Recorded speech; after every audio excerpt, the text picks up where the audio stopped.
Oil நல்லா காயிட்டுங்க. இப்போ கடுகு போட்டுக்கலாம். கடுகு 1/2 ஸ்பூன் போட்டுக்கலாங்க. கடுகு நல்லா வெடிக்கட்டுங்க. கடுகு நல்லா வெடிச்சிருச்சு. இப்போ நான் எடுத்து வச்சுருக்க பூண்டு 2 கட்டி சின்ன கட்டியாக எடுத்துருக்கேன். அதை போட்டு அது கூடவே சின்ன வெங்காயம் ஒரு 10 சின்ன வெங்காயத்தை 2 கட் பண்ணி எடுத்துருக்கேங்க. அது போட்டுக்கிறேன். இது நல்லா வதங்கணும். இந்த ஆயிலையே வதங்கட்டும். கருவேப்பிலை அந்த மணத்துக்கு கொஞ்சம் போட்டுக்கலாம். அப்புறம் ஃபைனலாக போட்டுக்கலாங்க.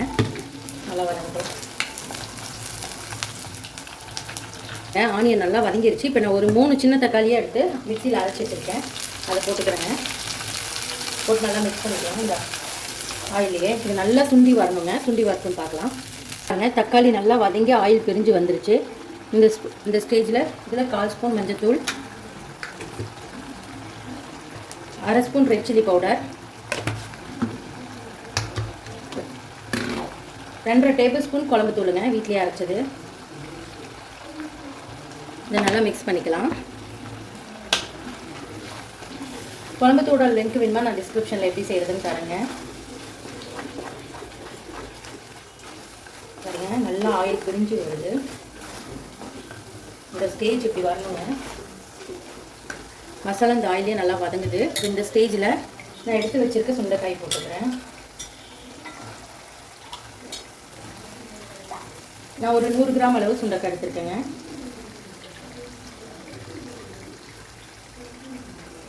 போட்டு நல்லா வதக்கலாம் இந்த ஆயிலையே. இந்த மாதிரி நல்லா ஆயிலே ஒரு 2 நிமிஷம் வதங்கட்டுங்க.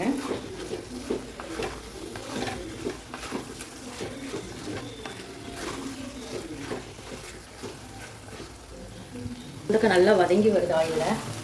அப்பப்போ மிக்ஸ் பண்ணிக்கோங்க. இப்போ இந்த ஸ்டேஜில் ஒரு 1/2 டம்ளர் தண்ணி ஊற்றிக்கிறேன். காய் சீக்கிரம் வேகிறதுக்கு. இதுலேயே நான் ஒரு 3 பச்சை மிளகாயை போட்டுக்கிறேங்க.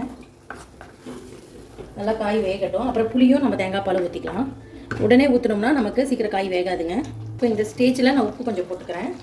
கல் உப்பு போட்டுக்கிறேங்க. நல்லா வதங்கிட்டு இருக்கு.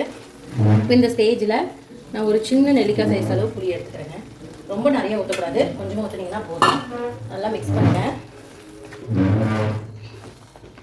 நான் கொஞ்சமாக வாட்டர் ஆட் பண்ணிக்கிறேன். ஒரு 1/2 டம்ளர் வாட்டர் ஆட் பண்ணிக்கிறேன். கொதிக்கட்டும். நல்லா கொதிக்குது. இப்போ இந்த ஸ்டேஜில் ஒரு சின்ன மூடி, ஒரு மூடி மட்டும் எடுத்து தேங்காய் பால் எடுத்துக்கங்க. அதை ஊற்றிக்கிட்டேன். கெட்டி பால் மட்டும் ஊற்றிக்கோங்க. அவ்வளோதான். இதை நல்லா மிக்ஸ் பண்ணிக்கோங்க. இது நல்லா கொதிச்சு வரட்டுங்க. இது நல்லா கொதிச்சு சுண்டி வரட்டுங்க. அவ்வளோதாங்க. சூப்பரான ஒரு சுண்டைக்காய் புளி குழம்பு ரெடி ஆயிடுச்சு. கண்டிப்பாக நீங்களும் இந்த மாதிரி ட்ரை பண்ணி பாருங்கள். ட்ரை பண்ணி பார்த்து கமெண்ட் பண்ணுங்கள். இந்த வீடியோ பிடிச்சிருந்தா லைக் பண்ணுங்கள், ஷேர் பண்ணுங்கள், மறக்காமல் சப்ஸ்கிரைப் பண்ணுங்கள். தேங்க்யூ ஸோ மச் ஃபார் வாட்சிங். பாய். ஒரு அருமையான ஒரு சுண்டைக்காய் குழம்பு ரெடிங்க. ஃபேஸ்புக் பேஜும் இன்ஸ்டாகிராம் பேஜும் மறக்காமல் ஃபாலோ பண்ணிக்கோங்க.